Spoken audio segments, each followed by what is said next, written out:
Calder Roggie's in studio. Thanks for coming, dude. Yeah, absolutely. This is really fun. Yeah, players there from all over Canada, Australia, New Zealand, Argentina, Mexico, Venezuela, Czech Republic, Lowville, New York. Represent. Yep. Every pitcher you're facing, you're hitting like you're facing like 75 to 80 miles an hour. Yeah, at least. I had my first golden sombrero this year in my career, which is 4 strikeouts in one game. Yeah. And I was going for a 5th, but luckily I popped up and got out. Yeah. Yeah, you're also the luckiest guy on the planet. Like, unbelievable. Please tell me how. If anybody can do it, Calder can do it. Like, going hunting in the Adirondacks, like, randomly, and like, oh yeah, he'll probably bring something home, because that's just what he does. Be smart about it. Be safe. It's extremely dangerous. It's remote. Doesn't take a lot to go south quick when you're out there. Does it have a couple extra antlers every time you tell the story? No, it's only barely. So the maybe deer a was 6, this maybe an big. 8. How quick you can get worked up, but then how quickly can you get your heart rate back down to baseline? If you want to start to dabble into something dangerous and potentially fatal, you need to get serious about it and take the precautions and be well aware. If anybody thinks they're a big tough guy, then they can go out in the woods at night and see how quick that gets scared out of them. Yeah. You become the bottom of the food chain. I'm going to come out here and try as hard as I can to be successful, or put all of the knowledge that I've gained into practice, or have the mindset that you're going to fail, because you are, and don't get discouraged by those failures. Learn from them. Same thing as with life. Every failure has a learning opportunity in it, and if you can take that and bank it, then the next time you go and sit in that spot, maybe you'll look at the wind direction before you go. But I've had some life experiences that have brought me fairly close to death, and that's caused me to live like right here and right now.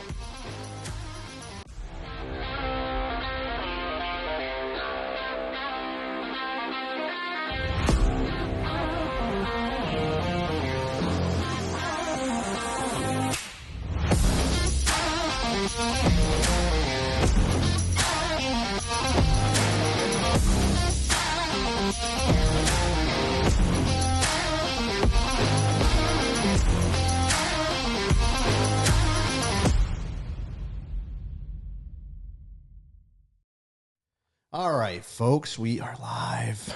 Calder Roggie's in studio. Thanks for coming, dude. Yeah, absolutely. This is really fun. Yep, I've been listening. Have you? You're a big fan? Oh, yeah. Oh my I love gosh. it. We always make the joke that He's we found the view. Yeah, we found our I'm one the guy fan. listening. Yes. We should have a call-in. We should do it live and have call-ins. Yeah, I want Calder to do be that. calling in every That day. would be cool. That'd be a good option. Yeah, I work with my hands, and I've done what I do for work for a long time, so it's pretty much second nature. So while I'm going about my tasks, I'm usually earphones in and listening to podcasts. So And calling in and giving advice. I sometimes wish I had a job like that. yeah, there's Well, you can find them. They're out there. yeah. Yep. Well, he's a professional at his craft, so it makes it easier. Yeah. Right, exactly. I was thinking I do kind of have a job like that, but I can't usually not be thinking about what I'm doing. So maybe like 10 years from now. Yeah, I don't have too many numbers involved other than a tape measure, taking a measurement and slapping it down on a piece of flooring. Yeah, I install I'd floors. find a way to screw that up too. Yeah. Yeah. When we right before we started, we were talking about some funny office quotes from the TV show. We won't say which ones. But one thing I was going to say was that they get a lot of bad rap for the ones that Michael's not in, for obvious reasons, because Steve Carell's pretty much the best. But there are some moments. I There disagree. are some moments. Unpopular take. I don't want to be that guy, but I'm going You just quoted one that was funny. Yeah, I don't know. I'm not on the side of Office fans that think it got less funny when Steve left. Oh, really? think it was okay, that's almost- where you went with it. I think it was I thought you were going to just as say good. like, yeah, no matter what happens, it's not watchable, because a lot of hardcore Right. Office fans are like, I can't watch any of those episodes. I know. I'm probably in the minority, but I think it maybe even got funnier. I think in its own right, in some areas, Will Ferrell.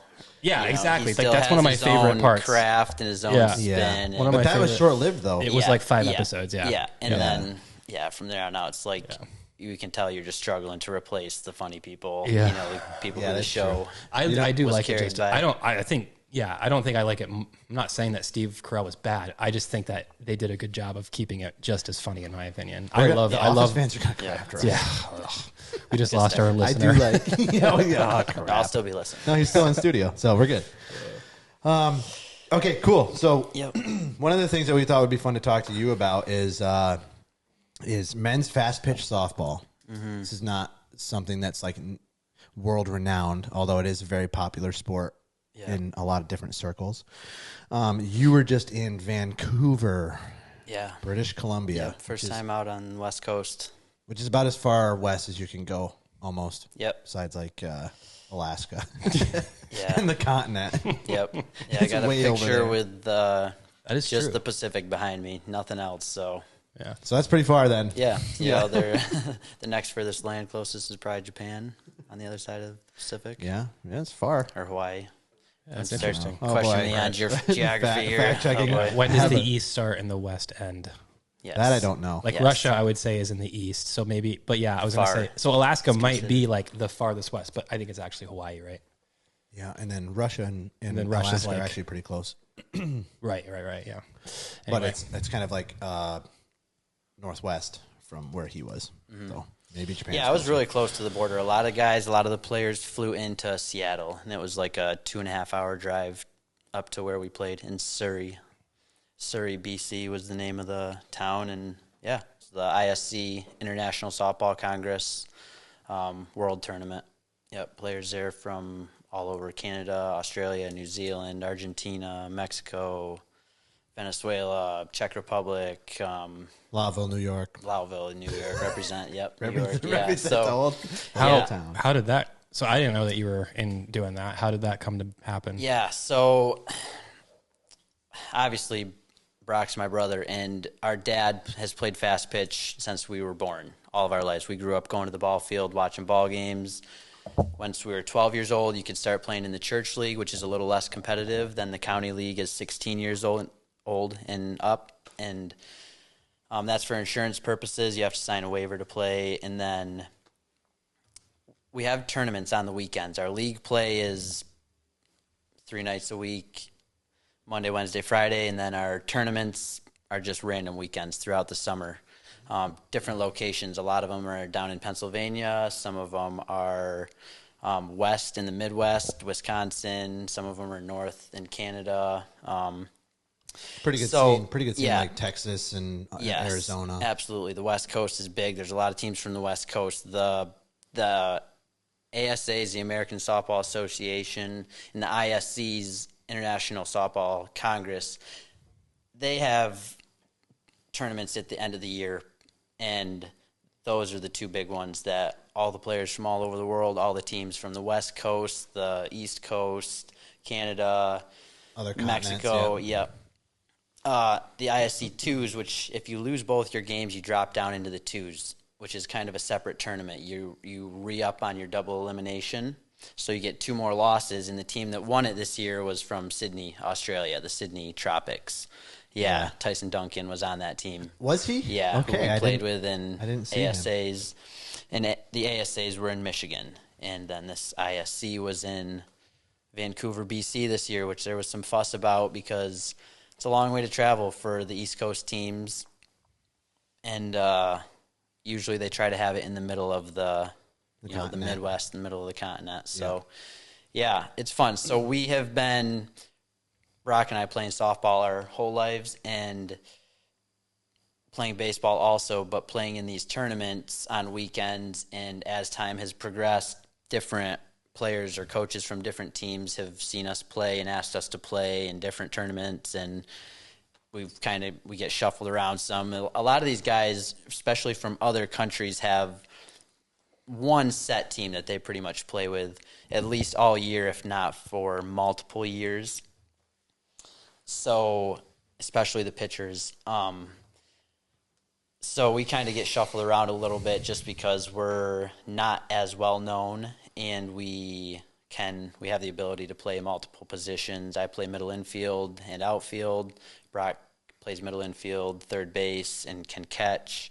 And so, if teams are kind of looking for a guy last minute even, or if they want to plan ahead and have a guy that they can depend on. We can schedule those in, depending on time with family and what works out and what doesn't and what we have going on in our day-to-day life. So, yeah. I have a bunch of questions about that. Do you want to go ahead? Yeah, so how did you end up doing the Vancouver one? Get invited or what? Yep. So this team that I went to Vancouver with was a team that I played with last year a little bit, and Brock as well, in a tournament very early in the year in May.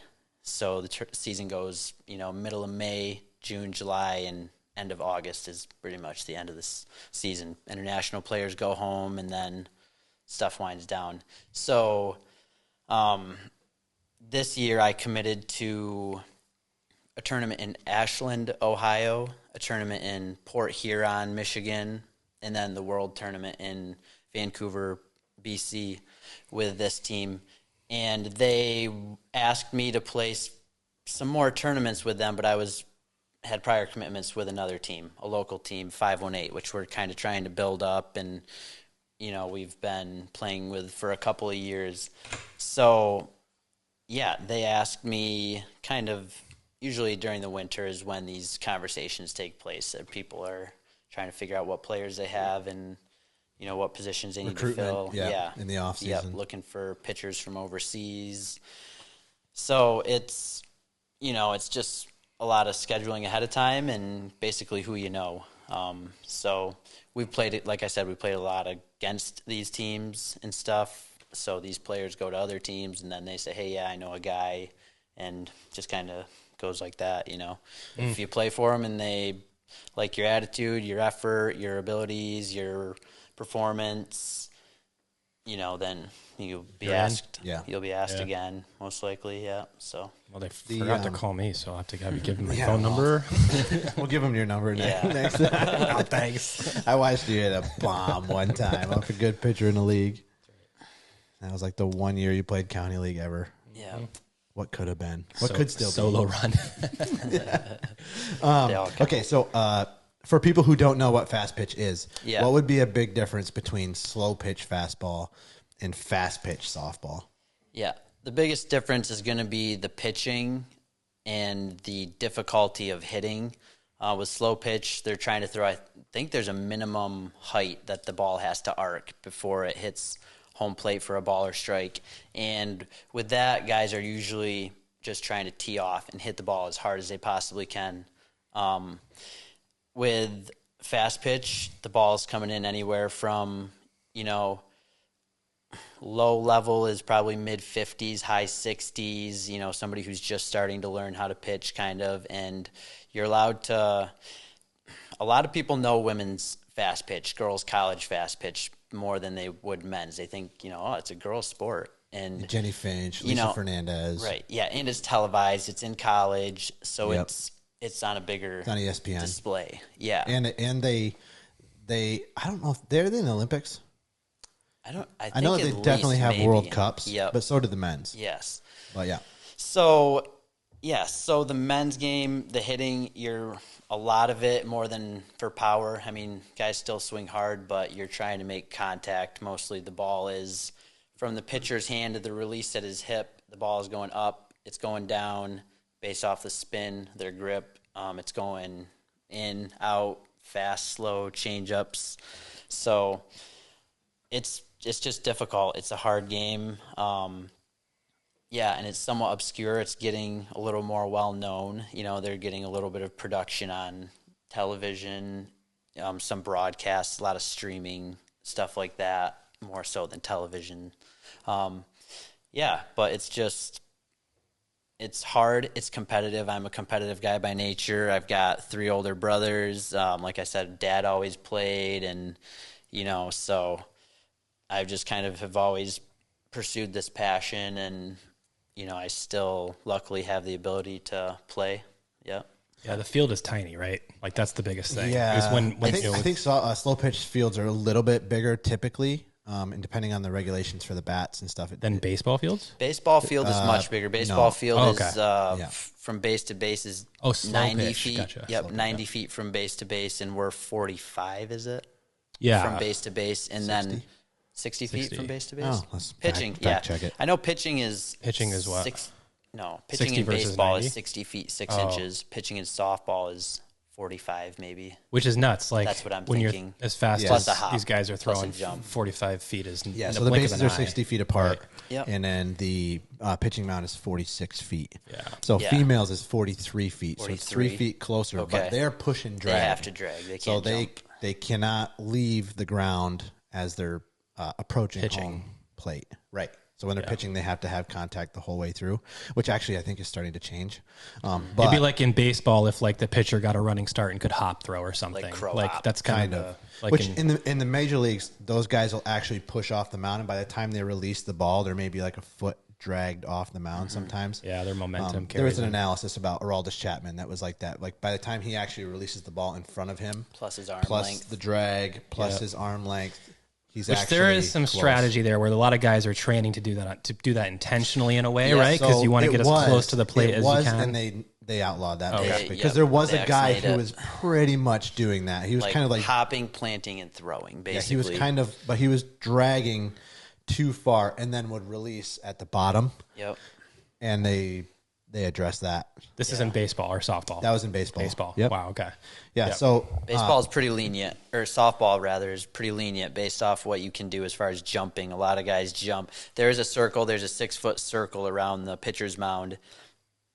I guess that the pitchers aren't supposed to leave, but it always happens. I mean, they jump too far. They jump left and right, depending on what they're throwing, left-handed, right-handed pitchers. So yeah, I think I'm not sure about the 6. I don't know if that's just to get the ball in and then you can't leave the circle once you have For the calling ball timeout for and stuff timeouts like and that. things. I'm not sure Yeah. if it's that you can't leave that if you can jump out of it. It may be, but they never enforce it. So for hopping, what would you say is the advantage speed wise? Like you can get X amount of miles an hour out of the ball if you hop versus not hopping. Like why would you want to hop? What's the outlaw for? yeah, I think you maybe get a couple miles an hour. There's a lot of guys that throw very hard, push and drag still without hopping.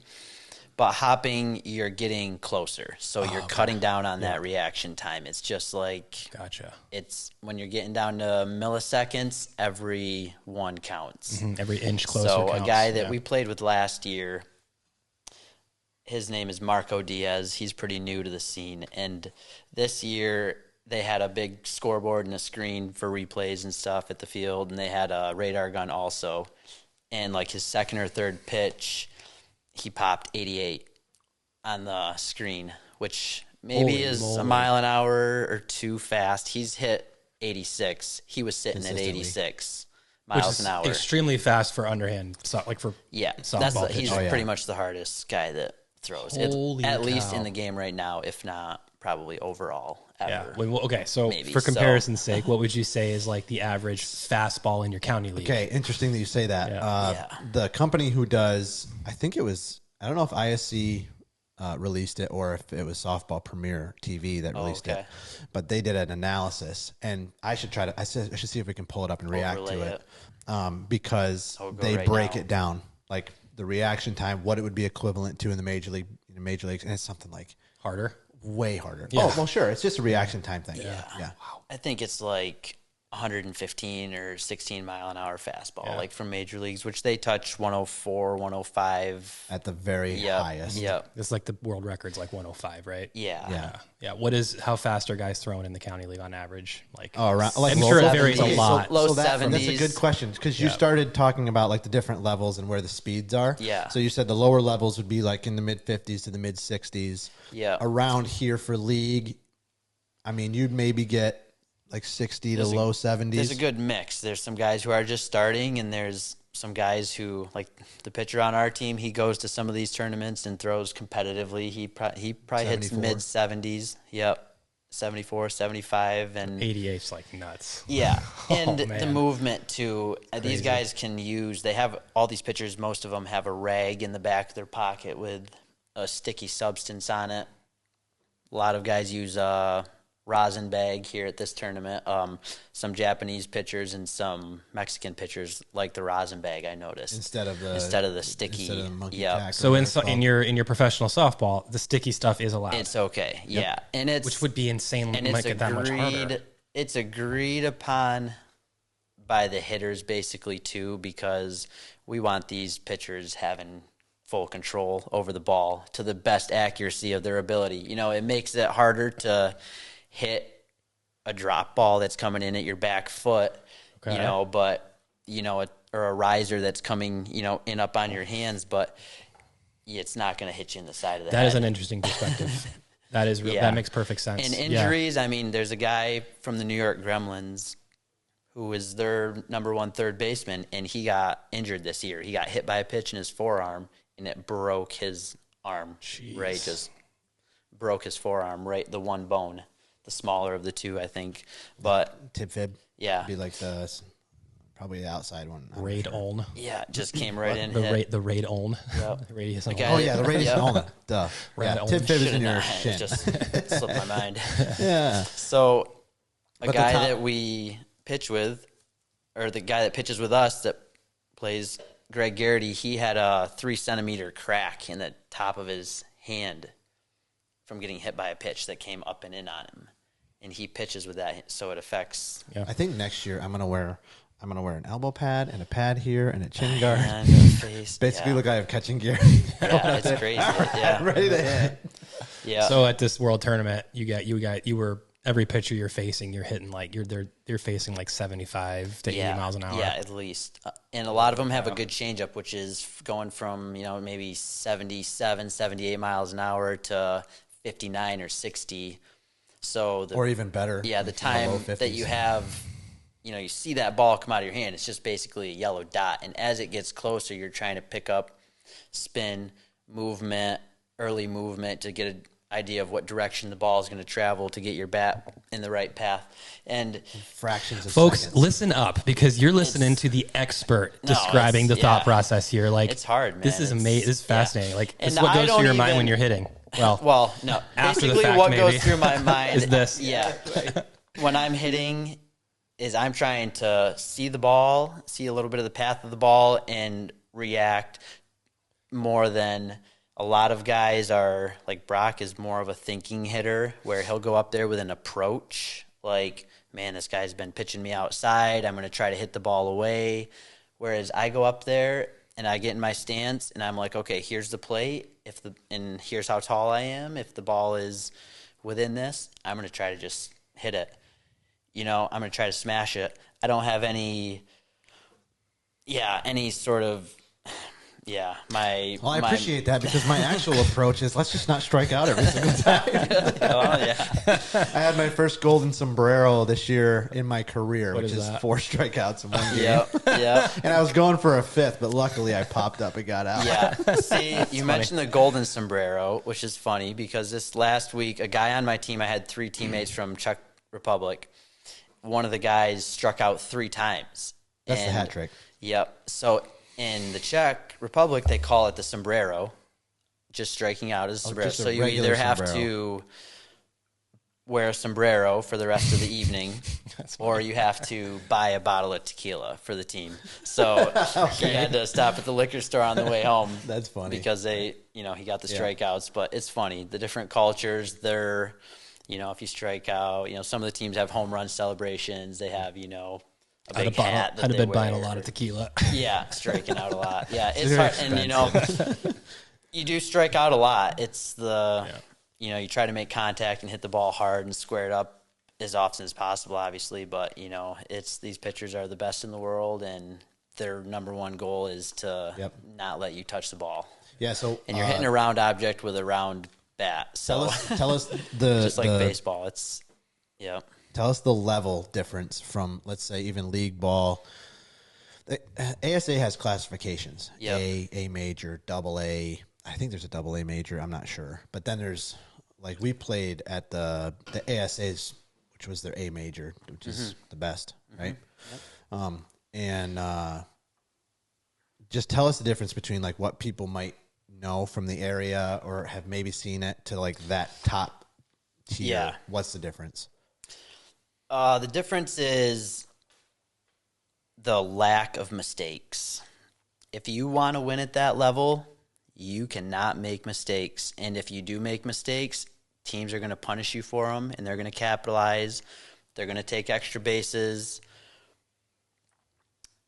They're just, it's, they're there to win. Every single guy, some of these teams have 20-guy rosters, 9 can play at a time, so they'll have a whole nother team sitting on their bench, and every single one of those guys is there to win, and they're ready to go in.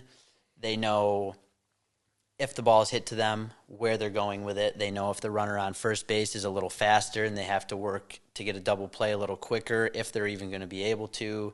If they're in the outfield, they know what cutoff they're hitting. They know if they need to go to second with the ball.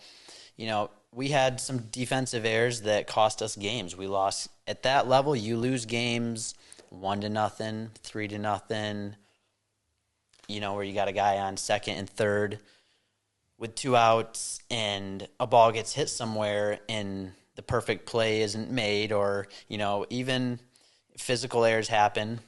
We were taught that. What is that? Physically, the ball's going to hit a rock in front of you and fly up past your face. Or you're not focused on the ball, or the mental errors are what we were taught. We had a very good coach for baseball in high school who was all about the mental game.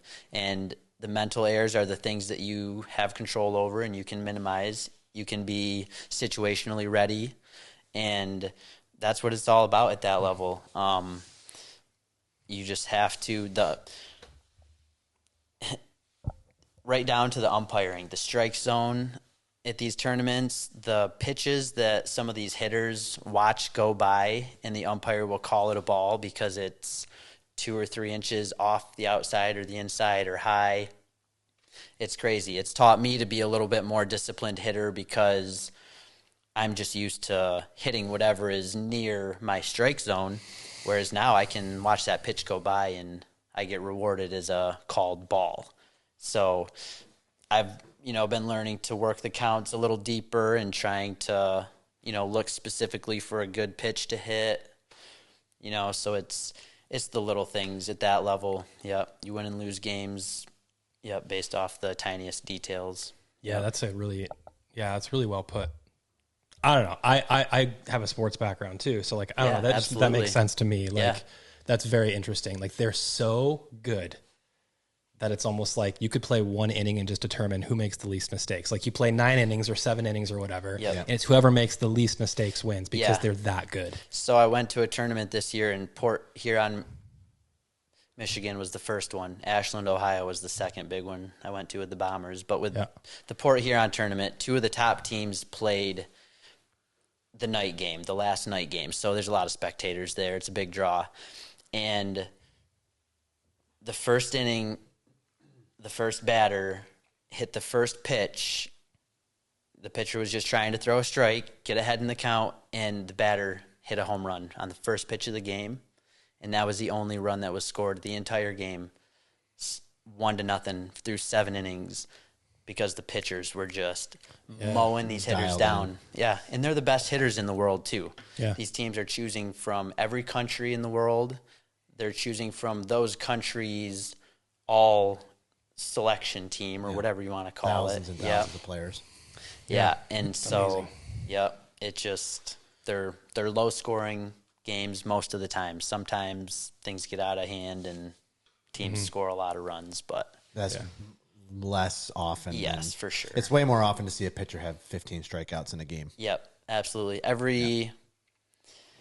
Every loss, at least, and one of our wins was a 2-0 game, maybe 1-0, 2-0, and we had double-digit strikeouts. And every single loss that we had was at least 10 or 12 strikeouts, if not 15, and then the games that we won that were very low scoring, still a lot of strikeouts. So, I have more questions about this. Yes. We're lost feeds because we get like a half hour and then we have to reset. Yeah, okay, no worries. You're a fan, No worries, yeah. So when we come back, I want to talk more about the depth and the level of that play, and then how it compares to some other things. Yeah. Cool? Yep, absolutely. All right, awesome. Yep. Be right back, everybody. Oh my gosh. Okay, when we left from the break, welcome back, everybody. Yep. We're back. When we left for the break, we were talking a little bit about the highest level of men's fast pitch softball. Just to get back to the miles per hour, you said that when you play at the top level, you can't make mistakes because the pitchers are too good, the hitters are too good. Can't give them extra outs, extra pitches. Yeah. Because they'll make you pay for those. Yep. What would you say is like the step velocity wise from like even AA to A major? Yeah, I don't know. It's hard because these tournaments are kind of mixed up. So you have some teams who they still always try to get good pitching, but they don't have bad pitching per se. I mean, so the velocity is pretty much anywhere. You can get a guy that's on any team at any one of these tournaments that's going to throw. Some guys purposefully throw slower to get a little more movement. But usually, I had a guy on my team this year from Venezuela, and he primarily throws changeups, which is maybe a 58 to 60 mile an hour pitch, but it has a lot of movement. It kind of floats in. It moves different directions based off of his spin. And so he throws at different speeds too. So you can face a changeup that's, pretty slow or, moderately, maybe 68, and he gets you swinging because you're expecting something hard in the, maybe touching 80. This pitcher can throw 80 miles an hour too. So if he throws, a somewhat hard changeup and then he throws something 80 miles an hour past you and then he throws a changeup, but it's still even slower than the first one was, you have to make 3 adjustments right there on 3 different pitches. Yeah, people talk a lot about making adjustments in between at bats, maybe based off of how somebody's pitching you, but I've been pitched outside my first at bat hard. I've been pitched hard inside my second at bat. My third at bat, I've been just fed risers that are not even strikes, but so as far as you're trying to play chess to make those micro adjustments against the pitcher or mostly against the catcher, because the catcher calls the pitch and maybe the location, but the pitcher is still trying to pinpoint where he puts that ball, and they're making the same micro adjustments back and forth. So, if you can try to make a tiny little adjustment when that ball is released from the pitcher's hand, then the pitcher can't do anything about it and the catcher can't do anything about it. So you're the only one while that ball is in flight on its way to you that can see, make the adjustment, and hopefully punish a mistake that the pitcher's made. The velocity, can vary. It can be one guy can throw you a 58 mile an hour changeup, and then the next pitch is 82 past you. It's at that level. I think for anybody that might be listening from around here, like especially with tournaments in recent memory, the last 5 years, you might get guys throwing like mid 70s, maybe. Yep. At like some of the local stuff. The highest level, you're talking like everybody throws at least 75, and then there's upper limits to 88, as you said, Marco. But and the movement. Even I think that when I'm watching, like I got to watch a lot of your games on live streams and on the TV channel there. It seemed like, and obviously we were in Michigan a week and a half ago at the ASAs, which all those same teams were at, but it seemed like every single pitching staff had at least 2 guys that were touching 80, probably in that vicinity, at least high 70s, maybe 80, and then the top 5 teams in the world, they'll have guys that are throwing like Martin Gonzalez will throw over 80, and they've got Humo Mata on the team who throws in the low to mid 80s consistently, almost every pitch. It's not like they're kind of riding at 70, 75, and then when they want to strike out, they're pumping it up. It's like they're just kind of coasting at around 80, unless it's maybe an off speed. Yeah, and it's hard. Some guys, their risers are their harder pitch, and some guys, their drop balls are their harder pitch. Yeah, just that's based off just of their grip and push, and mechanics and stuff. So it's like it's really like life is. You're constantly just making adjustments and trying to figure things out and trying to be successful. Is seeing the ball in their hand before the release really true way of determining a pitch, or does that happen too fast? Yes, maybe. If you have a camera and you can pause it and slow it down and zoom in. Not while you're trying to hit the ball. There was a guy from Japan there this week who threw with the team that took second in the ISC 2s, and he kind of, I would say, maybe mocked up his mechanics based off from women's pitching, because women have to be a lot more fluid and efficient in order to get the speed, whereas guys, you have that jump, so you can kind of jump and then just force it, just shove it in there, where women they can't even step back off the mound, so they have to get the inertia and the momentum going. And this pitcher did a similar motion, and then he dropped the ball out of his glove and kept his glove up by his waist, and then he reached back and came around and then released it, showing the ball the entire time, and still striking people out left and right, mixing speeds. So that's not really a practical thing. Yeah, I mean, no, I've heard I've some heard guys that's have tried. Yeah, okay. Like, the team that we were on last weekend at the ASAs, one of the pitchers from Australia was with us there. He was on the team that won it in the ISC 2s, and he was talking to me a little bit about the pitcher that they were going to face and how he let the ball show and whatnot, and it was a 2-0 ball game with a lot of strikeouts. They struck out a lot. Still, it doesn't really give you a whole ton of advantage. No, not necessarily. So the funny part is you're kind of at that level trying to find a tell. Yeah. Mm-hmm. So, if a guy has a very good changeup, maybe he does something different in his motion or leans back longer when he comes forward. But less the grip and more of a tell. Unless you're wrong, and then it's 80 past you, and you have no chance because you think it's a changeup. Yeah. Well, some pitchers will do that. Sometimes they just do things different. They'll step back and they'll fall a little bit because they didn't step in the same spot, or maybe they're a little more tired and it's the end of the game, so they're not digging in quite as hard for a riser, and they're or something, and all it takes is getting your brain to think about, maybe for a split second, what he's throwing, and then he mixes it up, and it's too late for you already. And it's intricate too. Like, guys will have, some guys, if they'll grip in their glove, sometimes the muscle in their forearm will flex. Guys will pick up on that. Or hitters pick up on that, or they twist too much, and you can see the muscle. Yeah. So they'll know, maybe it's a riser or whatever, and then they pick up on it. But then they throw something different, and it's too late for you. We faced Josh Pettit this year from New Zealand. We faced him a few times before. He was on the New Zealand national team. He was on the New York Gremlins, who were the best team in the world for a couple of years. Throws Go Gremlins. He throws low 80s, easy, 83, 84, maybe even. And one of the scouting reports that we got was kind of hey, he has a tell, but he also knows that he has that tell. So sometimes he'll do it just to throw you off, and then, That's amazing. So there's a game within the game. Yeah. It's always going on. That is pretty cool. And like I said, it's easier for me to go up there and try to release the ball out of his hand, and maybe a little bit of spin, but more kind of the trail of the ball, know? Mm-hmm.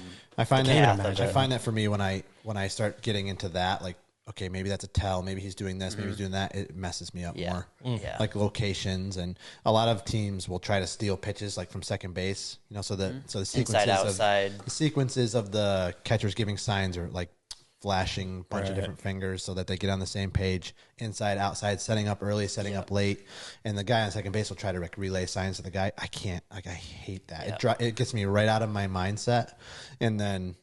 It's going to be inside, and I'm geared up for an inside pitch, and then it's down and away because he missed location. Mm-hmm. He could have been meaning to even throw it there and just missed it, and then you're flailing because you think you should know what's coming. You lose time when you're overthinking it, or a lot of these guys are getting ready to hit every single pitch, and then at the very last possible second, not swinging. So a lot of these guys have their hands up and they're ready to hit, and then as the pitch is coming in, they're swinging, and then a lot of guys will even let go of the bat with one of their hands and leave it on here. Leave the bat here so it's not a swing, because it's just hard to lay off. It's harder to obviously not be ready to swing and then swing than it is to be ready to swing and lay off. Mm-hmm. A lot of guys will verbally, audibly tell themselves yes or no when the pitch is coming in, based off of whether they should swing or not. And I've started to do it a little bit and it's helped some in certain situations. If you see that pitch is coming in, it looks pretty good, but it's going a little bit outside. If you can just say no or yes, and it just kind of gives your body an extra cue to, not swing or swing. Interesting. Yeah. So it's difficult. But it's like anything in life. It's like if it's worth doing, it's going to be hard and you're going to fail, but you're going to want to keep going out there and trying to be successful because it's difficult. It's the rewards. Like there's two types of fun. There's roller coaster fun where it's fun while you're having it. And then there's difficult things where it sucks the entire time you're doing it. And then when you're done, like right now, I am sore, I'm tired, I'm jet lagged, And so, but in 3 weeks, I'm going to be like, when's our first softball tournament next year? So it's the same way with hunting. I hunt and you're not, very rarely are you successful, depending on how often you're out there and, what opportunities you have around you, what kind of environment you're in. But it's, then if I could count the number of days I've walked out of the woods, been like, man, that was a good time. I wasn't successful, but it was good, and the amount of times I've been freezing my rear end off and my toes are frozen and I'm cold and, I'm like, oh, this stinks. I'm not going out there again until the weather's nice. And then, you're right back out there and, because it's what you're going after, and it's the experiences along the way. Every year I meet new friends from new countries and we're friends for life. We have memories for life. We go through these experiences together, so it's something that you just want to keep doing. Is that one of the most fun things, having like friends from all over the world that play at that elite level who are playing, and some of these guys are playing year round, and will get, who knows how many at bats, 700 maybe. Most of the guys at these tournaments, minus the guys who are from the Northern Hemisphere here in Canada, but a lot of the guys, even in Mexico, they're playing year round. A lot of the guys are from Argentina, so they come here for their winter.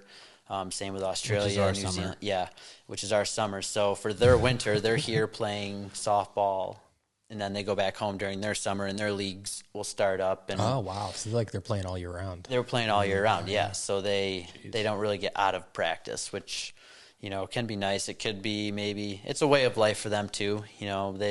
It's sort of like it is around here. Not as much around here, but over there, softball is a way of life. So I don't think they would get, sick of it too much. Really, they just it's like the hidden soccer.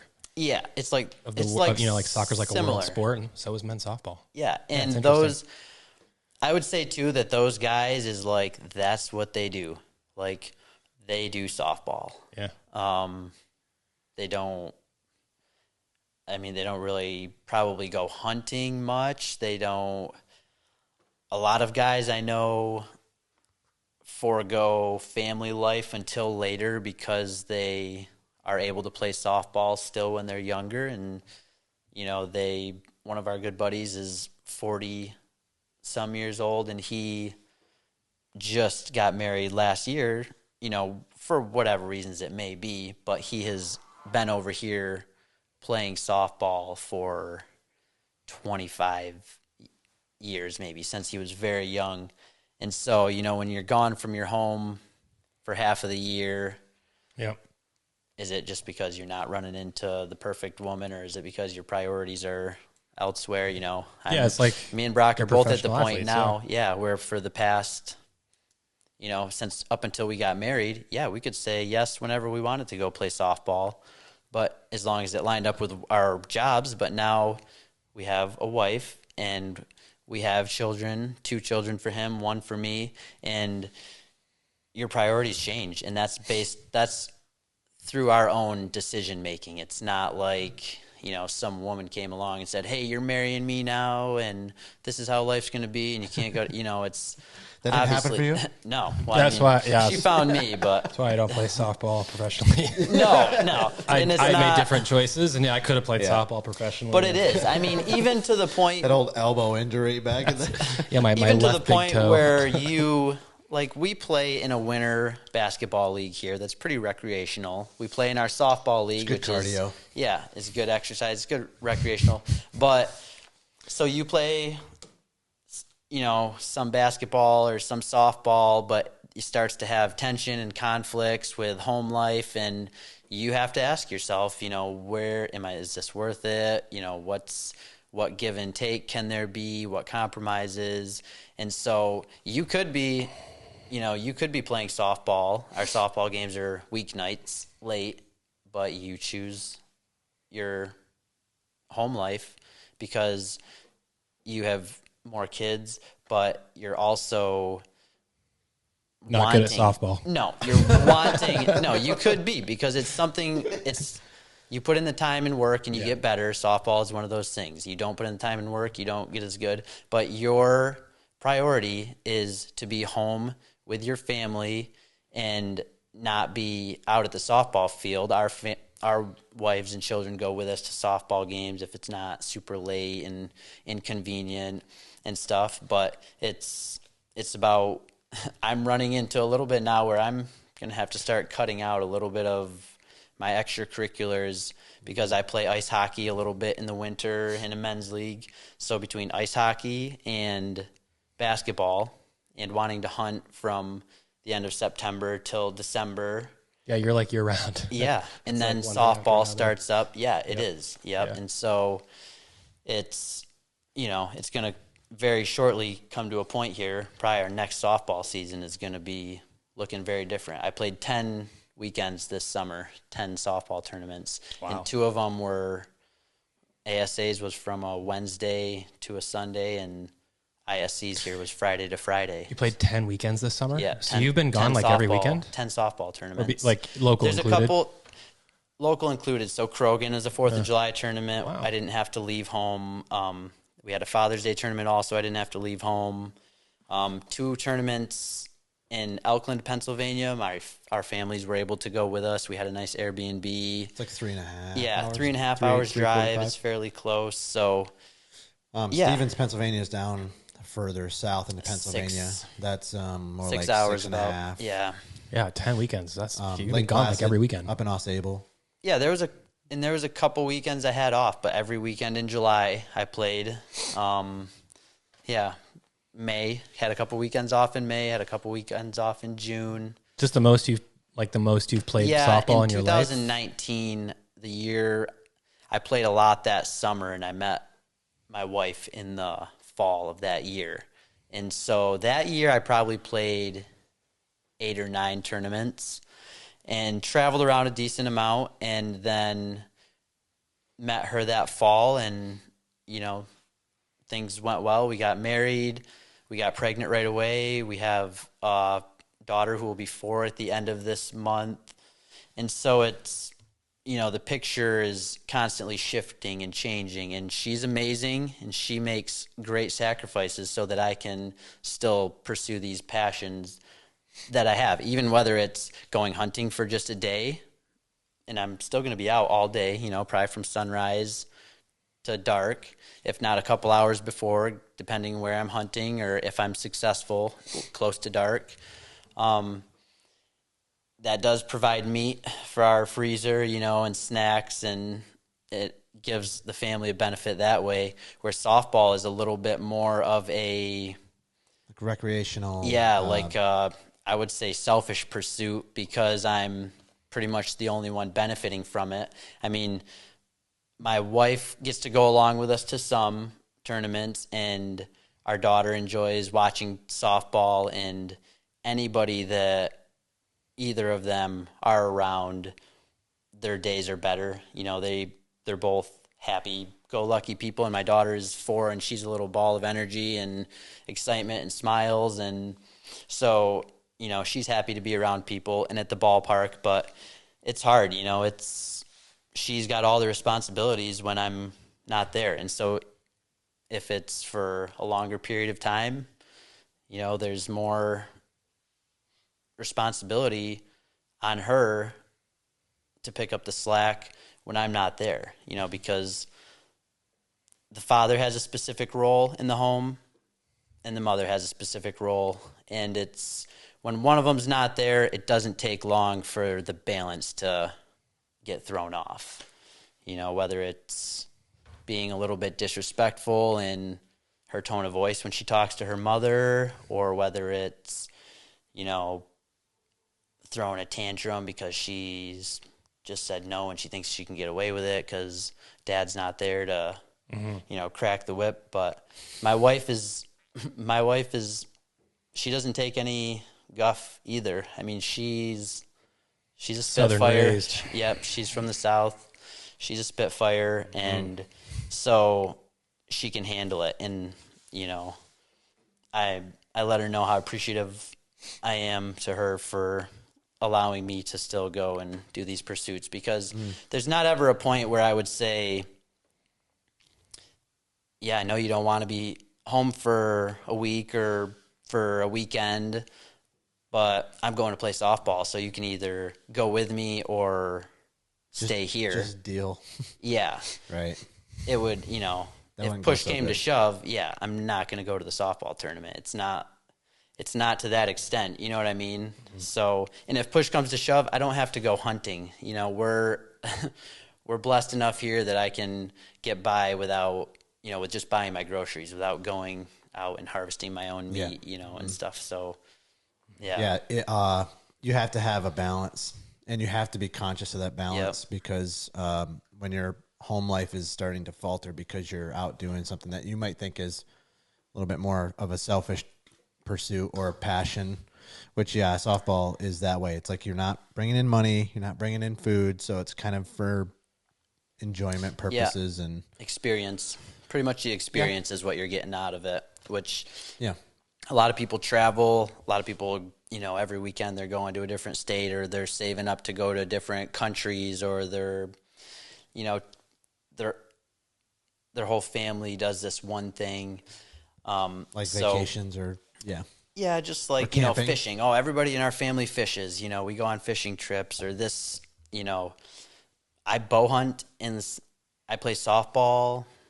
I lay flooring during the day, but I'm not going to push my bow hunting or my rifle hunting. Like, I'm not going to take hunting and envelop my whole family in that, because that's my passion. I still want to encourage individuality as far as passion goes in my wife and for my daughter.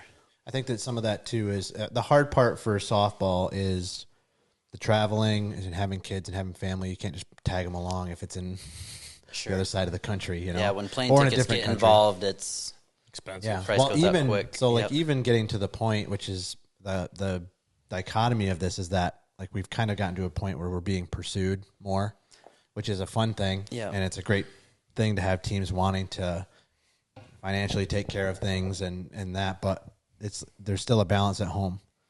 And for us, like the balance between, I mean, Stephanie, my wife, she's got to be home with the kids. Yeah. You know, or she has to be with the kids no matter what at this stage of life. Sure. And so I'm really appreciative of Stephanie allowing me to do that, even if it's only for a little while yet. Mm-hmm. Because at some point when the kids are a little older and I'm able to take them more often for longer periods, I want to do that. Yeah. If she has a hobby or a retreat or something that she wants to go on, I'm going to pay that back, you know, or I'm going to, you know, want to serve her that way because she served me that way. And so it's interesting. It's just a different, it's a different thing. Because realistically, this isn't a stage where she can just leave for a week. No. Where it is for me, you have two kids under 2 years old. They need their mother there with them. And you had to say no this year to the tournaments with the Ohio Bombers that I went to, because you have a new child, and it's, you have to ask yourself, okay, where's my priority? You know, is this going to be too much for my wife to handle if I'm gone for this amount of time? Yeah. Or, you know, this many weeks. And, you know, those conversations need to be had ahead of time and thoroughly fleshed out and being on the same page so that when, you know, you get home, you know, things are still good. It's not resentment, or it's not me getting home and just plopping down on the couch and saying, hey, yeah, I'm home, but, you know, it's the weekend, so I don't have to go to my job, so I get to relax. Like, no, you took your time and did your thing, and your wife made the sacrifice, and now you come home and pick up the slack, you know, treat her, let her go do something, give her some alone time, you know, it's, yeah. Yep. I think communicating on the front end of that is so important. Crucial. You know, like, here's the schedule. We need to be on board with this, or we're not, you know, and it's very hard to relinquish some of those. Like, I got to watch a lot of the games, though. Yeah. The tournaments I didn't go to, luckily. Right. No, but, that's nice. No, but I'm very appreciative of her and all she does for that side of my passion, because that's not going to last. Yeah, and that's the other thing, too. You know, part of the conversation is this is a very physically demanding game, and so how many years do you have realistically to play at a very competitive level?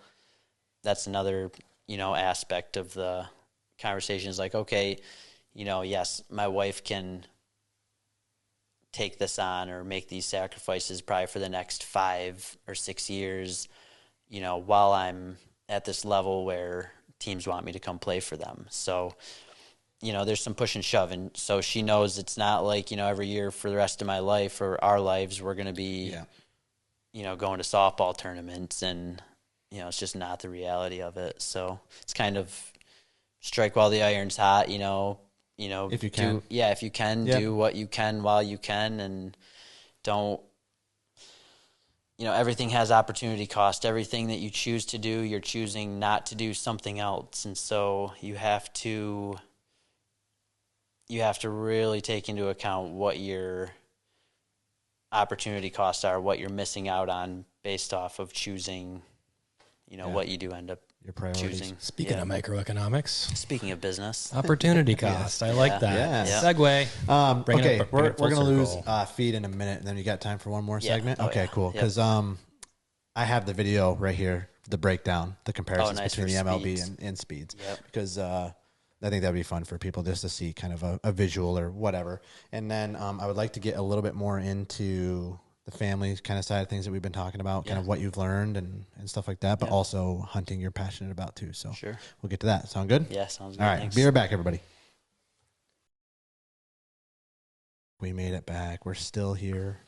Nice long break. We just wanted to pull this up on the big screen to give some exposure to men's fast pitch, but also just so you can see some of the comparisons, and then we'll just react to it. Yeah? Yep. Sound good? All right, so this is actually in Surrey, so that's where you were. That's the stadium there. Yep, this is the pretty main, sweet. The main diamond.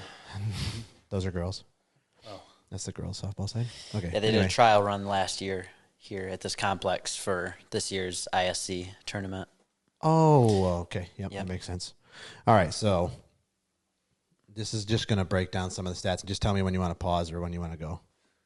Expert analysis. The first question that people ask about men's fast pitch is, what's the difference between baseball and fast pitch? The biggest difference between them? The speed.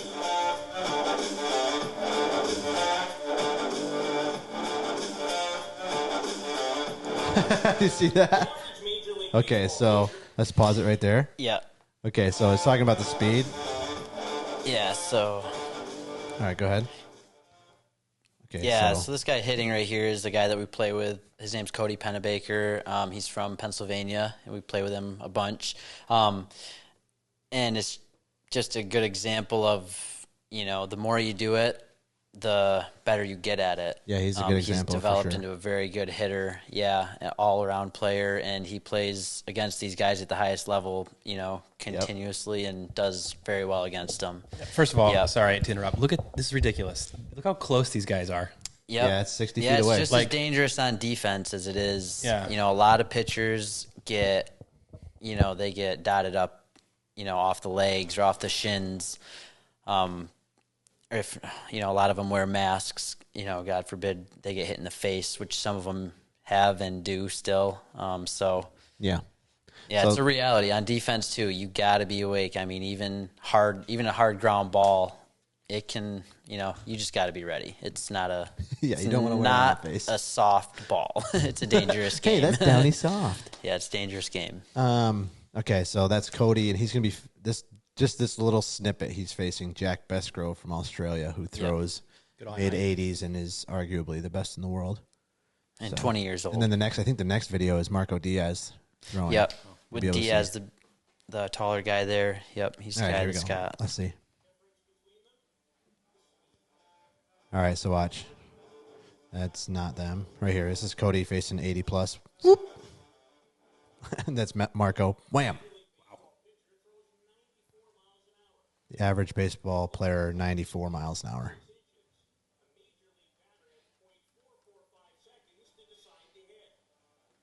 Here's Cleary.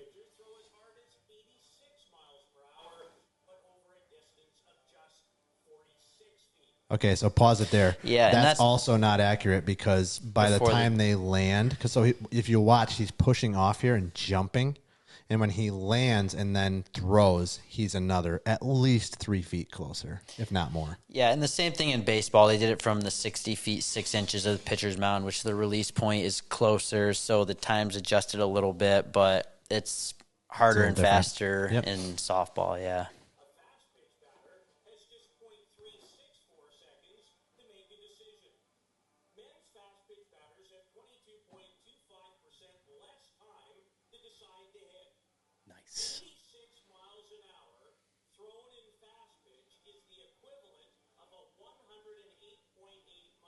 See that movement? Yeah, the movement curving there. It's Luis Amaya. That's never been measured. So, okay, interesting. Yeah, and the reaction time is in, whatever. It's in milliseconds. But it's a little bit less than that for baseball and for softball both because of the jumping and the release point distance.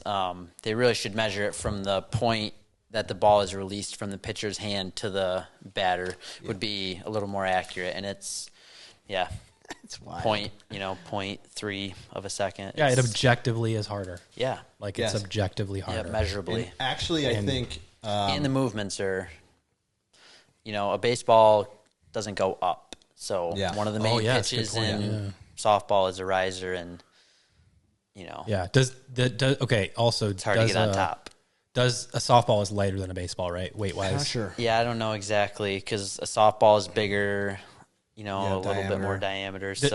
Even size maybe would impact it because there's more air on the surf contact with the ball. Does the softball move more than a baseball? That's more funny. Surface area for the people have for it to grip air. Yep. So people have asked me before because we played baseball at a higher level and then also playing at this, and they're always like, "What's easier? Which one's harder?" Yeah. And it depends. When you're at a high level baseball, like guys are throwing 94 or 95, that's really difficult. Mm-hmm. The ball is this big. There's actually more space. There's more distance for the ball to move more as far as yeah, and it left moves to right. different. Still a little harder to measure, actually. Yeah. So I've had more success in softball. Okay. They've said, and there are a couple of softball podcasts. There's one called Outside the Chute. There's another one called The Dust Up. And they have a lot of these high-level players on talking specifically about the game, their approach, different situations. One of the guys I played with him in 2019, and he's gone on to one of the top teams in the game. His name is Blaine Milheim, and he's played college baseball as well, and now at the highest level of softball. And he said it's, how did he word it? I think that he said it's harder to hit a softball, but easier to get a hit. But it's easier to hit a baseball, but harder to get a hit, if that makes sense.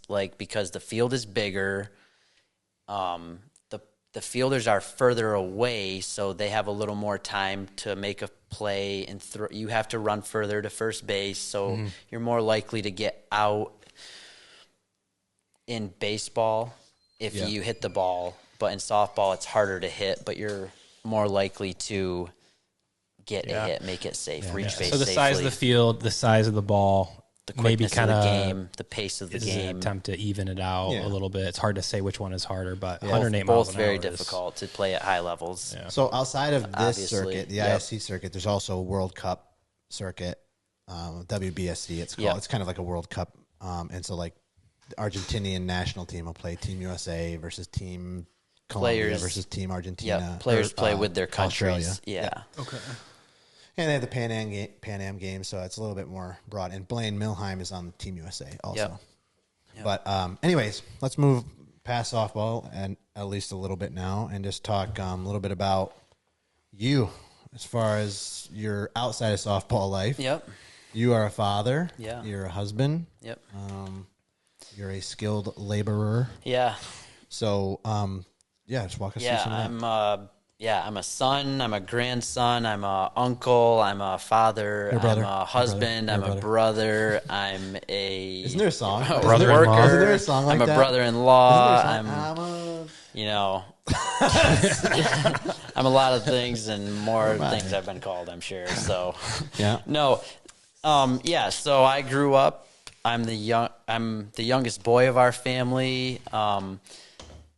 Tyson Roggie is the oldest. Tyler Roggie is the next. Brock Roggie here is the third oldest boy, and then I'm the youngest boy. We have one biological little sister and then two adopted little sisters. So I've got siblings on both ends, and I've always been kind of trying to play catch up with my older brothers and following in their footsteps, as well as our dad, which we all follow in his footsteps. And I've always been a little bit more of a hands-on type of guy. I've always enjoyed the outdoors and nature and just the peace and quiet that it offers, the unknown kind of it. And I got into hunting when I was probably about 15 or 16. Kurt Chrisman, who we've had on, is our uncle, and he got me into hunting. Him and his son Corwin, who you also had on, took me and two of my other cousins who are younger, similar in age, to get our hunter safety course done when we were 12 or 13 maybe. And then a couple years went by and I got a bow and went out with Corwin and harvested my first deer. And I was 16 years old. That was great. Loved the experience. I was in high school then, so in and out of high school and college, I kind of hunted some when I could, and it wasn't really a priority for me as much. Now that I'm settled and home and have home life, regulated, or I know the ins and outs of what the day is going to bring, I can kind of plan ahead to take a day and head into the Adirondacks and hunt, and let my wife know what area I'm going into and that I won't have cellular service, and just kind of go out there and be out there with nature and with God and bring a deer home no matter what. Because you're also the luckiest guy on the planet. Like, unbelievable. Please tell me how. If anybody can do it, Calder can do it. Like, going hunting in the Adirondacks, like, randomly, and like, he'll probably bring something home because that's just what he does. Yeah. Want to tell that story? Well,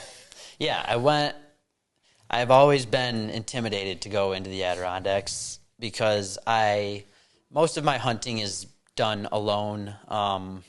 That's just kind of how we hunt around here in the woods, is alone. A lot of people will do drives where they'll have people walk through the woods and try to push deer out to people who are specifically standing in a certain area. We don't have the hunting community kind of around here, I would say maybe is a little selfish as far as like, it's my spot, 600 acres of farmland and you can't hunt on it, or maybe they have their own 15 or 20 people who hunt that farmland, and those are the only people. So, but we do have a lot of public land here in New York that's, huntable. Everybody is a public landowner if you're a New York State resident. So you can go out there and recreate on that land as long as you follow the guidelines and the regulations and whatnot. Be smart about it. Be safe. It's extremely dangerous. It's remote. Doesn't take a lot to go south quick when you're out there. So you have to plan ahead, kind of know your route. Obviously, let maybe multiple people know who or where you're going, who you're going with, if you are anybody, because there's a lot of stories of 2 people going hunting and, accidentally or sadly only one coming back, and, maybe somebody accidentally got shot or somebody accidentally bumped somebody and they fell off the edge of a cliff, and the person, said it was an accident or freaked out or something, or mischievously, people go, I've been out by myself hunting on public land, and I walked up on somebody that I thought was passed away. Really? And I saw him from, I think, about 200 or 300 yards away maybe. And this was during rifle season. And in the Adirondacks in New York State, you either have to have a blaze orange hat on or an orange vest. I think it's 250 square inches of orange or an orange hat. Or a pink hat, fluorescent. Sorry, you only have, what was the number? What was the number? 250 square inches, I think. I'm sorry, you only have 249. Yeah. DEC officer pulls out with a ruler. Right. I'm also a tailor. Yeah, and so it's all at the discretion of the DEC officer, obviously. And so I sat there and I stared at this guy for at first it was just kind of like a blob of green and gray, and it was up against a rock, and I was walking through the woods on public land with my rifle, and this is not the lucky story. I just pulled up my binoculars. This happened in the same spot that I took my deer in last year, and so I was in the same area. So I pulled up my binoculars and saw this blob of green leaning up against this rock, and it was just some old guy just leaning up against a rock with all plaid green wool gear on, and had he had sunglasses on. He had no orange. He had a dark hat on. And I just sat there and watched him and studied him to see if he was going to move, or because the fact that he didn't have any orange on made me think that maybe he had been there for a long time, because this was well into hunting season, so if it was a month and a half into hunting season and he's not wearing any orange, he maybe has been here for 2 months, or That's kind of the interesting thing about public hunting on public land, is that anybody's out there. Yeah, and it ends up, I saw his head turn and look to the left, and I was like, oh, it startled me, but I was like, okay, he's alive, and him looking at you, is that what? No, he didn't know I was there. You just saw him move. And you were wearing all your orange. Yeah, and so is that guy? I was coming up out of a creek bottom. Oh. And so I was moving very slowly and studying to see if any deer were going to be visible as I crept over this. Yeah, and so I just saw this guy leaning up against this rock, and I'm like, he's got no orange on. It's cold out here. It's snowing. Like, how long has he been out here?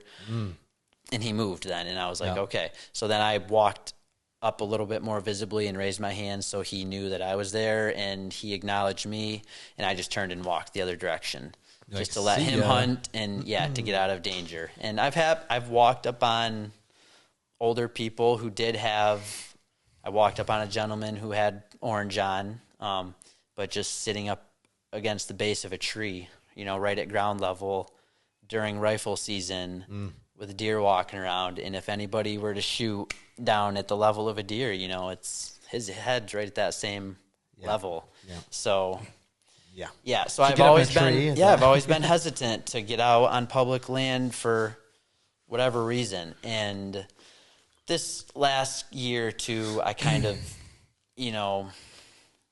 just decided I was going to try it, dive in, take the, maybe not take the deep dive and go out for a week. I thought you were going to say bite the bullet, and I was like, I don't know if that would be good. Definitely don't bite the bullets. That's not the right analogy there. So I started kind of dabbling. I would go and just scout. There are some access roads, so I would go and drive an access road and see kind of what type of area it looked like, what sign there was. And I went out this year, and I was successful on public land during snow, which is something that I've learned about recently and wanted to attempt, was tracking deer in the snow. And this is not like creeping along, hoping to spot a deer far off and then shoot it. This is like walking through the woods, pretty quick pace until you find a fresh set of tracks, usually in fresh snow, or if it snowed the night before, find a fairly fresh set of tracks and start following it. Yep. And hopefully you can either walk up on the deer as it's laying there and you bump it, or it happened to me this year. I was walking through the woods and I went around the backside of this mountain and I stopped and I decided to come up the ridge, up the spine of the mountain. And I was looking down to my left over this part that had been logged, a clear cut. And I was walking along this rock face and there was a trail, a deer trail going up, and it was pretty steep. And right about the same time that I got to those tracks and determined what location they were going, I was walking into the wind for scent to try to smell ahead of me, and I got hit right in the face with the scent of deer. Bedded deer, deer urine. It smelled. Yeah, so obviously, like I was joking about the luck thing. Like, this is years of caring about it and like knowing more of what you're doing than the average fella. Like, yeah, but I'm not coming by across any means experienced. I'm very much going trial by error. This is the first time I'd ever been out attempting this style of hunting. Yeah, that's not luck though. No, I know that's caring about what. You like obviously I said, care I listen about to it. podcasts. Mm-hmm. There's a Wired to Hunt podcast, which is strictly whitetail hunting. There's a Whitetail Chronicles podcast. I mean, I'm constantly trying to gain information because these deer, their only job is to survive and recreate or procreate or whatever they're just trying to stay alive and have babies and stay alive and have babies. And you're a predator. And so the second they see you and if they figure out what you are, they're gone, and they're gone fast, and they are miles away quick. So that happened to me my first time out. I was going up this mountain, and I was coming across these tracks, and I got hit with this scent, and I said, man, these deer are close by. So I followed the tracks up to the top of the rock face, and there was 2 big beds. So the snow is just patted down, depressed all the way around in the shape of 2 deer laying there. And there's some yellow spots, urine in the beds. And I'm like, okay, they must be close. Fresh. Yeah. So then I followed their tracks off the backside kind of, and it went down into a little bowl, and I got down on my belly and I creeped up over this ridge, and there was a doe standing there, maybe 35 yards away, very close. And she was like kind of on edge, maybe a little, but she didn't know what was going on, maybe what spooked her. And so I pulled my phone up and I was recording her, videoing her. And then I put my phone down, and then I realized there was a leg of a deer sticking out from behind a big evergreen tree. And I thought, man, that might be a buck that's with her. So I pulled up my rifle, and the only place that I could shoot was where the doe was standing when I initially saw her, was between 2 big pine trees. So the doe worked her way to the right, and then this deer, his back leg moved into the tree more, so I knew he was starting to move, and he came down and stood in the same exact opening that she was in, but just a little further back. So all I could see was the front of his face, some of his neck, and the tops of his rack, the front. And he was a big deer. That's the biggest deer that I've ever seen alive on the hoof while I was hunting. What does that mean, on the hoof? Just up walking around alive. Like you see him at makes sense. Yeah, you see him at the butcher's, dead, laying there. Somebody with a else tag. got one. Somebody else got a big old 10, 12 point, whatever, monster buck. But I've never seen anything of that caliber alive. In the wild. Yeah. Mm-hmm. So where I had potential to take it. So I waited for him. He ended up taking another half a step kind of to where he was a little more exposed, and I've told this story to a lot of guys. I went to a hunting expo. It's making me want to. Yeah, I went to New Hampshire to a Big Woods Bucks hunting expo. It's called the Spring Thaw. And I told this story to some of these guys, and they were like, man, you've got more patience than I've got. Like, I would have just been blasting at that thing. Instead of trying to get a good shot and a clean kill, they're like, I would have shot it in the neck. I would have shot, whatever. Oh, no. And so... yeah, so I rearranged myself a little bit to where I could see I was going to try to take a shot in through the front of his right shoulder and out the back of his left shoulder. Trying to try to hit the heart. Maybe a long... You're more patient, I think, than the average person from what I've been able to see. Well, also maneuvering, like when you've got something downrange, prone. Maneuvering can... Yes. One snap of a twig. Yeah. One movement of a rock. And there was snow. Gone. There was soft snow, so I had a little bit of play, but I was prone on my belly, and I had my rifle up on my backpack. And so I had to scooch to my left a little bit.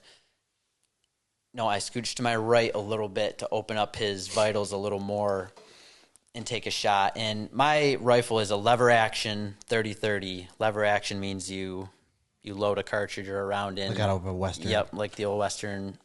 So my specific scope that I have on it has these mounts on it. They're called see-through mounts. So you can actually shoot by looking underneath the scope through the iron sights. Yeah. Or you can raise up a little bit and shoot through the scope. So I was so close to this deer that I should have been using my iron sights. And for whatever reason, How far? I just 35 yards. Wow. Yep. And I used my scope, which caused me to aim a little bit lower than I should have, so close. And I fired a shot at him, and he turned and ran up on top of the ridge, stopped and looked back at me, and I tried to load another round.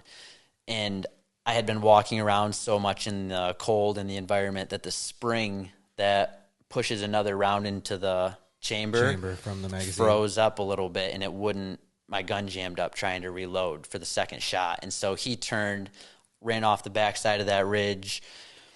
I went to where I shot, saw some hair from his chest, some dark hair, a little bit of white hair, and no blood, nothing. Tracked him for maybe 2 miles, and he was gone. I caught up to him, I think, fairly close because I tracked him again where he was walking and not running, but he got away. And then it got to the point where I didn't feel comfortable going any further into the afternoon, the direction I was chasing a deer. So I broke off and started coming back out the way that I came in. And that's where I ran across a set of tracks that broke across my tracks that were coming in earlier in the day. Okay. So I knew they were fresh. So I cut these tracks and I started following them maybe 15 or 20 yards, and it was right on the main logging road that I was headed out on. So the tracks cut across the logging road and down into the opening clear cut. And I went maybe 15 or 20 yards, probably over the course of maybe 8 or 10 minutes, maybe. Kind of moving kind of slow because I figured they were fairly fresh. And it was a big logging clear cut, so I could see. I could have shot for 150 yards maybe if he was a little further away. And I popped around the corner of a big pine tree, and this buck was standing right there broadside at like 18 yards away. And I just looked at him. He turned and looked at me. I saw he had antlers, and I just pulled up and put a round right into his pump house, and he ran maybe 45 yards and expired. And it was like, just like that. It was over, Yeah, crazy. Just like that. You never know what you're going to experience. The first one got away, and so he's you hopefully came up still on out $2 there. in one day. So that's the luck thing. It's does the story? Wait a minute. Does the story does really it have cool. a couple extra antlers every time you tell the story? No, it's only barely. So the maybe deer a was 6, this maybe an big. 8. I got two the questions. First one that got away. No, most people, like, on my way out, I saw some people that I saw on my way in, and it was an old timer, and the guy that hunts there all the time, he's like, oh, great, have a great hunt. I hope you're successful, blah, blah, blah. And I saw him on the way out, and he was just as happy for me. He had nothing, and the guy that was with him had nothing, and they've been hunting all their lives up there, old timers, and they were pumped for me that I got a buck on my first hunt. And they couldn't believe that I saw 2. That was your first public land hunt? No, that was my first snow tracking hunt. Yes, yeah, I've been out on public a lot, and been unsuccessful most of the time. So bucks just follow you around? Is that it? No. Yeah. So, okay, was it bittersweet? Like the biggest buck you ever seen got away, but came home with something. I'm still kicking myself every day. I mean, every time I think of it, I kick myself. As soon as season opens up, you're looking for probably the first place that I'm going to go back to is where I took that shot at that rock ledge. Just that face, yeah. Just because they were bedded there. You should name him. Yeah, right. No, the Golden Randy. Creek buck. Golden Creek. It's called the Golden Staircase Creek, I think, is the name of the creek right there. But I know. Hopefully, he's still out there. And that's the enticing thing about public land, like we have, is you don't know what you're going to see. You don't know if that deer's ever seen another person. Yeah, or somebody else. They're out there wild. Yep. Yeah. I mean, as far as I know, hopefully nobody's taking him, but yep. Yeah. So, okay. Second question is when you saw him and you're like, that's the biggest buck I've seen in real life. Like, was your heart pounding? What was that like? Yeah. So initially there's like a surge of adrenaline, and I'm pretty good at getting that suppressed. Composure. And because there's it has to do also with like athletes with endurance and performance, is like how quick you can get worked up, but then how quickly can you get your heart rate back down to baseline? Yeah. Is like the more in shape you are, the more you can do it. But this is the more practice too. The more practice. This is from a predator, hunting, a stalking. Like it's instinct. more of a rep. Yeah, it's more natural. Like if you go out and you go in the woods and you hunt, like you'll be doing the same thing. Yeah. Yeah. Yeah. Do you okay, 2 questions. I want to know like what's one of the biggest things that you would tell like a new hunter, because now you're starting to, like, you've been doing it for a couple of years, you've got some experience, you have some bucks under your belt. What is the biggest thing that you would tell somebody if they want to get into hunting, namely me? Sure, yeah. But also I have another question. Shoot, I just had it. That's fine. Just think of it. I'll start there because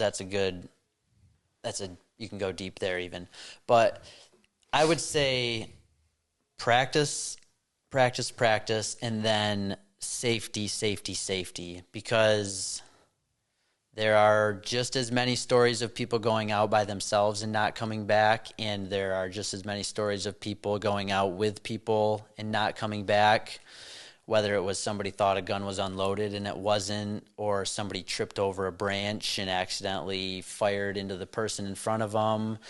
Like it's not a joke. It's not like be super uncommon. It's tripping on a branch, and the first thing that I would say to somebody that wants to get into hunting with a bow, it's a little bit different than with a firearm, like with a rifle. But if it's with a rifle, like you always have to keep that thing pointed in a safe direction, whether you're handing it to somebody else and it is unloaded and you know it's unloaded, or whether it's a fake little toy gun that your kid has and he's walking around with it. Like if you want to start to dabble into something dangerous and potentially fatal, you need to get serious about it and take the precautions and be well aware.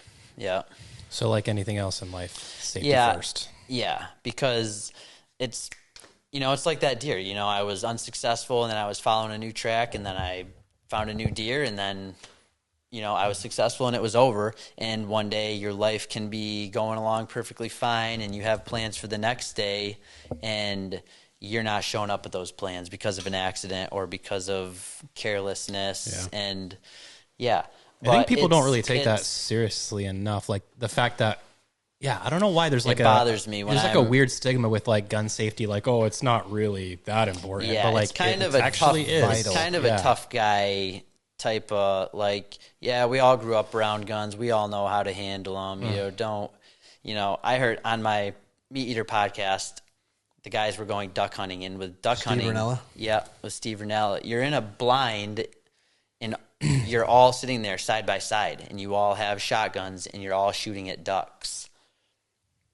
And they went hunting with some people, and he said before the hunt, they told a horrible graphic story about somebody that got shot and killed in a duck blind before that hunt. And he said they tell that story, and then right after it's over, they say, all right, everybody, let's go have a good hunt. Right. You know, because it's like, it is that serious, but it's also an enjoyable recreational activity that should be enjoyed. It provides something for your family. It can, you know, so it's. And a lot of people rely on that for their livelihood. Yeah. The meat in the freezer and stuff like that. Yeah. Yeah. I remembered what my other question was. Yeah. But yeah, we'd call that muzzle discipline. Yep. And like you never point a weapon at something unless you're willing to take a shot. And safety too, I would say, just to piggyback on that, would be a tourniquet. Take a tourniquet with you. Tourniquet. I can't say it enough times because, you can live or die real quick. Yep. And it can put, you have a lot better chances if you have a tourniquet. Yeah. Yep. Just because. That's for sure. Yeah. Bleeding you need that stuff to stay in your body, stay alive. That's important. Yep. Okay. The other thing was, like most people, I don't know if you've been hunting long enough to have like a person nature experience with like wildlife. Like, have you ever been sitting there and like you heard a noise or a growl or something like that, and you're like, I'm out here and maybe I'm not at the top of the food chain? Yeah. There's been several nights where I've gotten out of the woods quick because I've heard coyotes, like multiple or a pack, within probably 200 yards or, and not that I'm necessarily worried about them attacking me because I don't think it's really their nature to attack humans. But I think that they would be curious if they found one of me and there was 15 or 20 of them, they might start, walking around. Or I have my rifle with me, 6 shots, 5-6 shots, depending on, if you carry ammunition with you in your backpack, whatever. It's weird in New York State, I think you can rifle hunt. I don't carry my pistol while I hunt, so I'm not 100% clear on this, but you, I think, can rifle hunt and carry your pistol, but you can't bow hunt and carry your pistol because it's some sort of weapon out of season deal or whatever. So it's kind of like, I have a knife with me always, but it's like, if something comes in a black bear, I guess they say that black bears are more likely to kill and eat a person than a brown bear is more likely to just kill a person and leave it as a threat. So, and there's big black bears around here, and I have one close to my house at the moment somewhere. Which is where we are. So it's there's always dangers, and I'm always kind of you have to be hyper aware. There are fun. You're always hyper aware, especially when you're alone. If you have somebody with you, it's a little nicer. There are times where I've whipped my phone out and pushed play on a podcast, so it sounds like multiple people are talking or laughing or hooting and hollering and having, just in case there's something. Sasquatch. Just because like I've heard like there was around the corner. I've heard just you hear a branch snap, Spooky. 45, 50 yards away. If anybody thinks they're a big tough guy, then they can go out in the woods at night and see how quick that gets scared out of them. You become the bottom of the food chain. You hear noises. So but sense. This year I was turkey hunting, and I had a young immature buck. And with turkey hunting, you're fully camouflaged. You're sitting at the base of a tree. Unless you're calling, you're very silent. Like, turkeys have extremely good eyesight. And I was able to get my phone up early enough that I had this little buck walk into like 10 yards away from me. Had no clue I was there. Right next to you. That is the luck I'm talking about.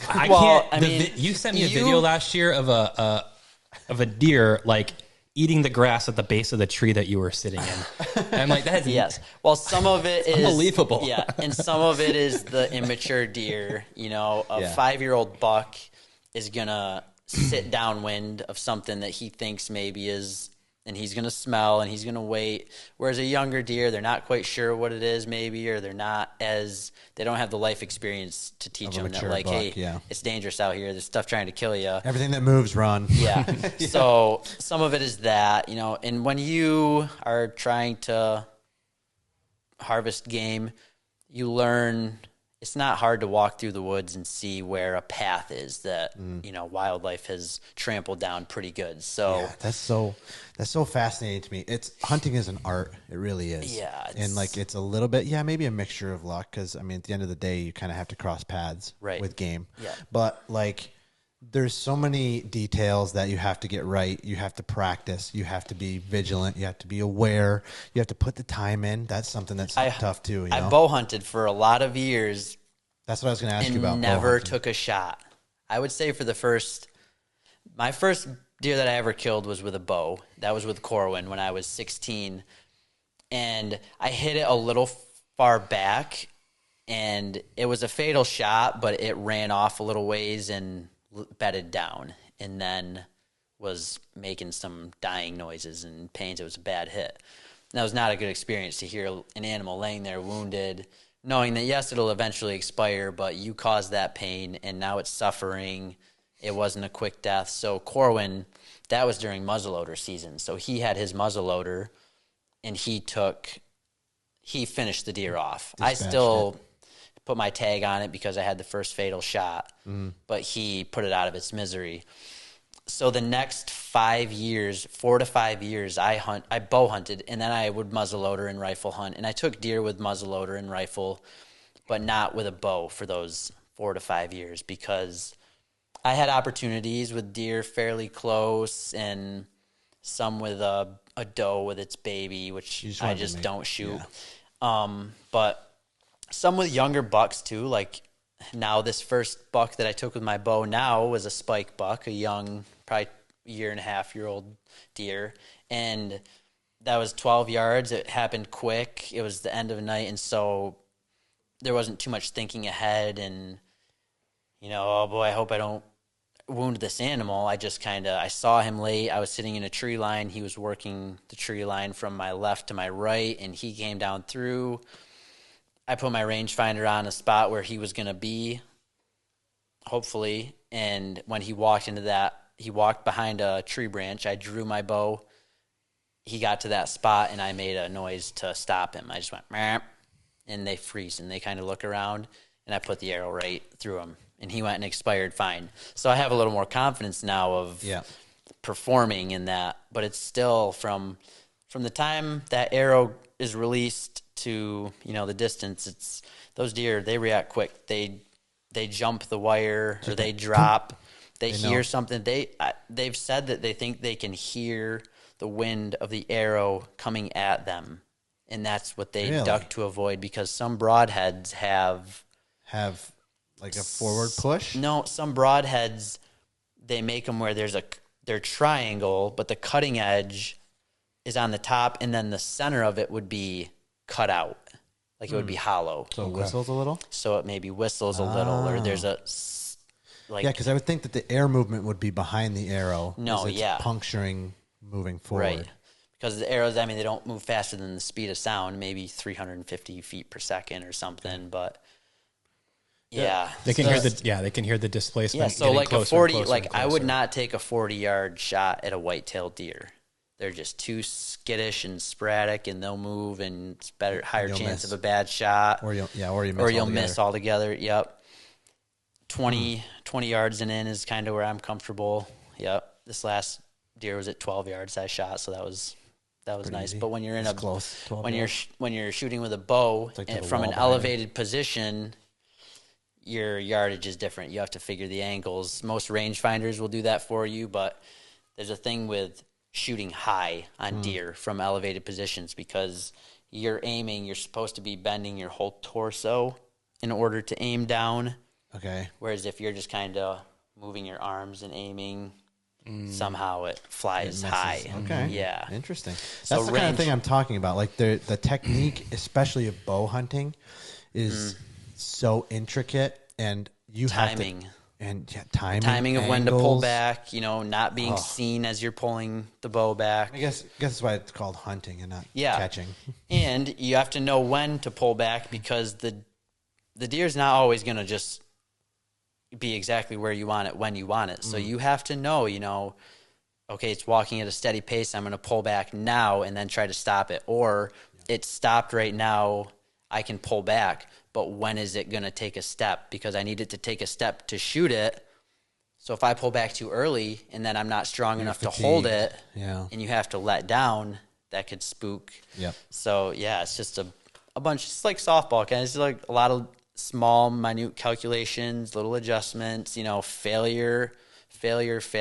Patience, repetition, preparedness. Yep. You're going to go into the woods way more nights and come out without something than you are with. And when you're in a stand or a fixed position, I think that you could probably play scenarios in your head. Okay, if a deer walks through this corridor, I'm going to have a shot here or here. Yes. If it comes from this angle, I can get, Yep, and that's what I do. I've trimmed the tree that my stand's in. I've trimmed some shooting lanes, and I know a lot of guys, even if they're in woods, they'll hit a couple trees that are, they stand out to them. So they're like, okay, if a deer walks past me here, I know that tree is 18 yards away. Okay. Or if you're in a creek bottom, you're like, okay, that rock right there is 21 yards away. So if there's a deer standing on top of it, yep. Yeah, you got the range finding for all these spots. Snipers do that. Yeah.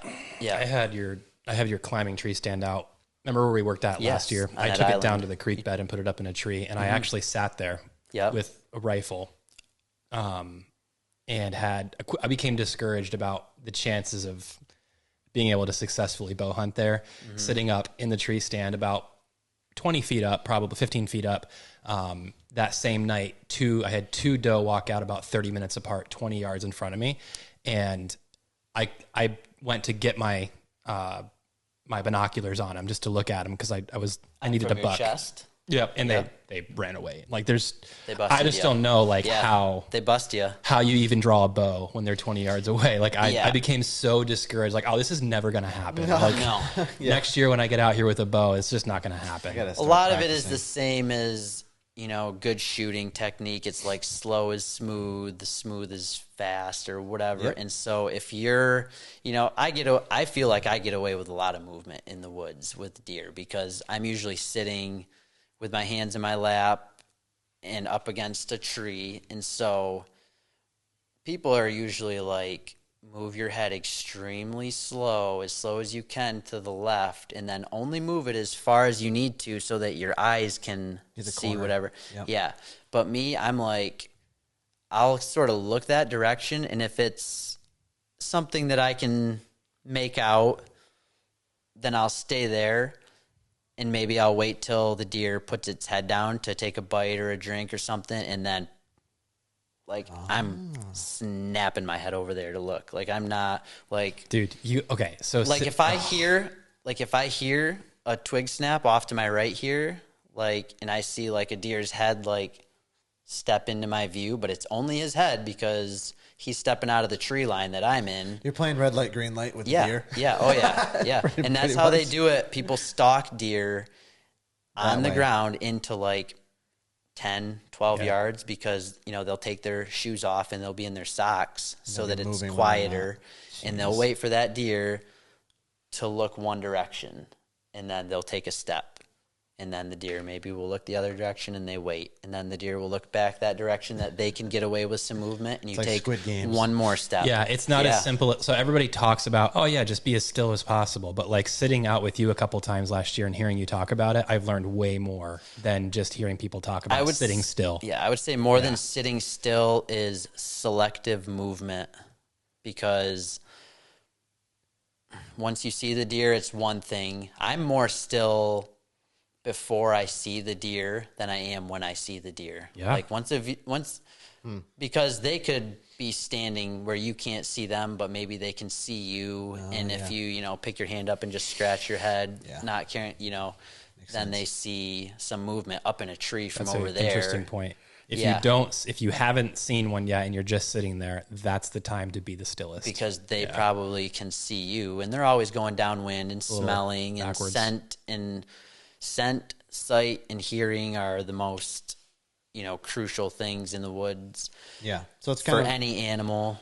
What I'm gathering mostly is like, yeah, anybody can hunt, but not everybody's a good hunter. Yes. Yeah. And it's attention to detail, but it's also like taking yourself seriously, being like, I'm going to come out here and try as hard as I can to be successful, or put all of the knowledge that I've gained into practice, or have the mindset that you're going to fail, because you are, and don't get discouraged by those failures. Learn from them. Same thing as with life.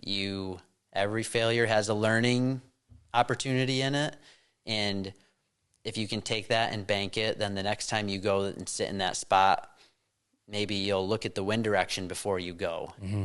Because if you were sitting there and that deer came from that direction and the wind was blowing towards them and they busted you, then it's pointless to keep going there during that wind. Mm-hmm.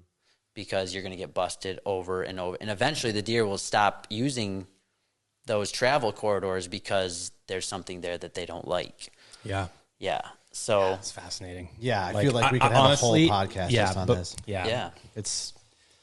Yeah. There's a lot to learn from you. I love the way you talk about it and your passion for it. And I have a mind that doesn't understand things very easily, especially analytically. No, I would say like it's hard for me to grasp concepts or like understand things like why is it the way it is, like, or why is it like the north face of the slope gets the most sunlight, so the deer like to stay on that, but the north face of the slope is actually the face that's like, if you're standing on it, see, this is like what makes things complicated for me is the slope.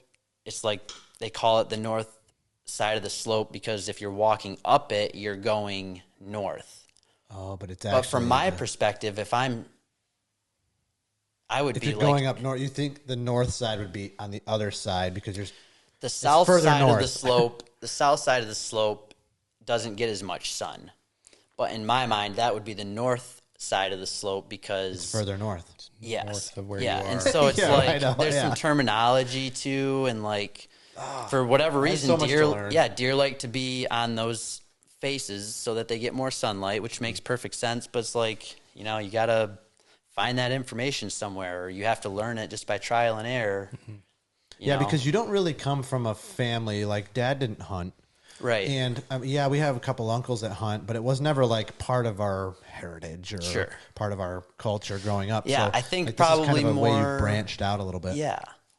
We're like, I try to think back in our generations because, like you said, hunting is like generational, or it's that tradition type thing. But like, Grandpa Roggie, our dad's dad, he ran a shop, like a shoe shop, and he was kind of like a farmer, and worked at got his or at the hardware store, more domestically, I guess, is as society has progressed, we've gotten more and more domesticated. Is even as far as, if you're going to have a homestead and go back to your roots like that, you're still farming animals. You're not going one step further back from domestication to harvesting wild game. Mm-hmm. Yeah, it's just it's a whole nother challenge, which is what I'm drawn to. It's Cool. Yeah, it's awesome. Yeah, it's awesome. Yeah, I mean, we would love to have you on again if you would come on to talk more about the hunting side of it, because I have a lot to learn. I'd like to get into it myself more. Yeah, we should. And we should do this again, like either in the middle or, like in the middle or after. Yeah, would you come back on? Yeah, absolutely. Because there's a lot I can learn from you, especially in this area. Yeah, and I'm still learning too. And like I said, I'm on a daily podcast grind of whitetail knowledge and hunting knowledge. This is my second year getting into turkey hunting, so that's a whole new ball game. So I'm right back to novice square one, and I went out with Elliot Martin and Paul Puddington, who are good childhood friends of ours, and they've hunted turkeys in the past, so they have more knowledge, and it's all about trying to learn from the people who know more than you, and be smart about it, respect the resource. For years and years and years and years, I bought all my tags during hunting season, 4 turkey tags, and I've never even went turkey hunting. Didn't even own a shotgun. But it's, you know, when you're at the counter and they ask you, do you want your turkey tags, and it's $12 and, you know, 8 of the dollars go to conservation organizations, then, you know, it's kind of trying to get into that whole mindset of, you know, there's a guy that's on Meat Eater podcast. His name's Doug Duran, and he says it's not ours, it's just our turn. So that's in regards to the resources. You know, it's our job to cultivate and make sure that they're here for the next generation. If Levi wants to grow up and hunt, or Rocky, you know, that's what it's about. So it's a good, healthy, balanced relationship with nature and conservation, and it's important because the last thing you want to do is overhunt land and overfish land, and because disease comes into play, and then you know, and it's happened already. There's ebbs and flows of good years or good decades of hunting and bad decades of hunting because of those balances. Conservation. Dang, man. Because even a resource that's too plentiful can have its own issues, like disease, like you were saying. Or they'll eat their way out of food, and then they'll have a huge die-off because they can't survive the winter if there's too many, you know, so. Yeah, not enough. You got a real gift for it. Like, I remember doing the hunter safety course 5 years ago and being like, this is freaking boring. But when you talk about it, it's the same stuff, but you're real passionate about it, and like you make it interesting. And was it that way before you started hunting, or did like going out and being in the woods kind of spark you to want to do more? You know, when you start to get into a hobby, then it's like, oh, now I'm into this hobby, and I'm like listening to all this stuff and getting better at it.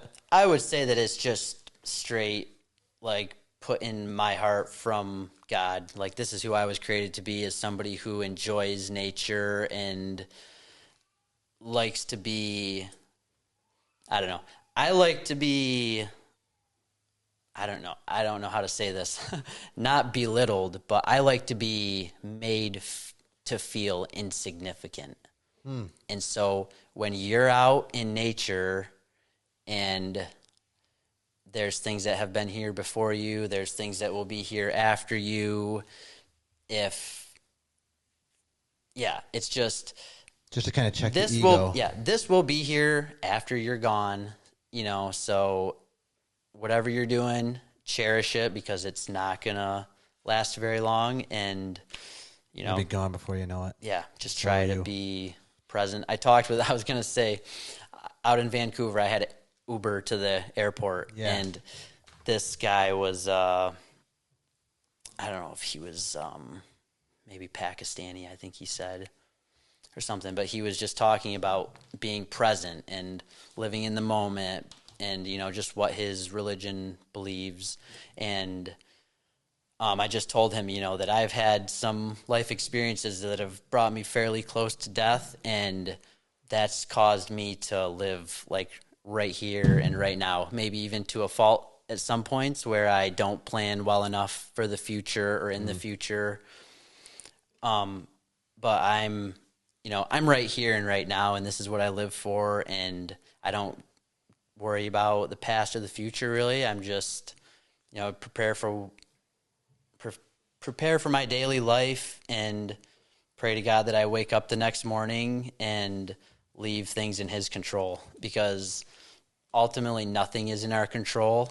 So it's easier for me to be present just knowing that, you know, God's got things in His hand. He's got it under control, and I can just enjoy my life right here in the moment. And, you know, being homeschooled, and I remember with Brielle, your wife, just spending days and days and days in the creek or in the backwoods, you know, or going to Grandpa's sugar bush and being out in nature. So that definitely cultivated it also. But yeah, there's a piece, and maybe not everybody's like this, but I think most people would be if they connected with it. And there's a peace and a calmness to being out in nature, and it's kind of addictive in its own right. Yeah, it's just like, you know, feels natural. Yeah.